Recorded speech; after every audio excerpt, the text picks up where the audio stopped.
আচ্ছা, 1 সেকেন্ড দাঁড়ান, স্ক্রলিং বন্ধ করুন আর এই প্রশ্নটির উত্তর দিয়ে যান। সনাতন ধর্মের পঞ্চদেবতা কারা? তাদের নাম কি? জানেন না তো? তাহলে ভিডিওটি শেষ পর্যন্ত দেখুন। আমাদের বিভিন্ন বেদ পুরাণে পঞ্চদেবতার কথা উল্লেখ আছে, যারা হচ্ছেন: প্রথম, ব্রহ্মা। তিনি সৃষ্টিকর্তা। শূন্যের ভেতর থেকে তিনি গড়ে তুলেছেন আকাশ, ভূমি, জল ও বায়ু। দ্বিতীয়, শ্রীহরি বিষ্ণু। তিনি পালনকর্তা। তিনি সৃষ্টির প্রতিটি প্রাণী, প্রতিটি গ্রহ, প্রতিটি জীবনের রক্ষক। তৃতীয়, মহেশ্বর মানে মহাদেব। যখন সময়ের ভারে ক্লান্ত হয়ে পড়ে পৃথিবী, শিবের তাণ্ডবেই আসে নতুন সূচনা। ধ্বংস থেকেই জন্ম নেয় নবজীবন, নতুন যুগ। চতুর্থ, গণেশ, জ্ঞানের দেবতা। যে কোনো শুভ কাজ তার নাম দিয়ে শুরু করা হয়, কারণ তিনি বাধাবিঘ্ন দূর করেন।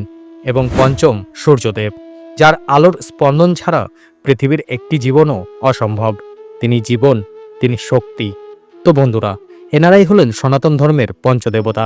এবার যদি আপনাকে কেউ জিজ্ঞেস করে পঞ্চদেবতার নাম বলুন, তাহলে আপনি বলে দেবেন ব্রহ্মা, বিষ্ণু, মহেশ, গণেশ আর সূর্যদেব।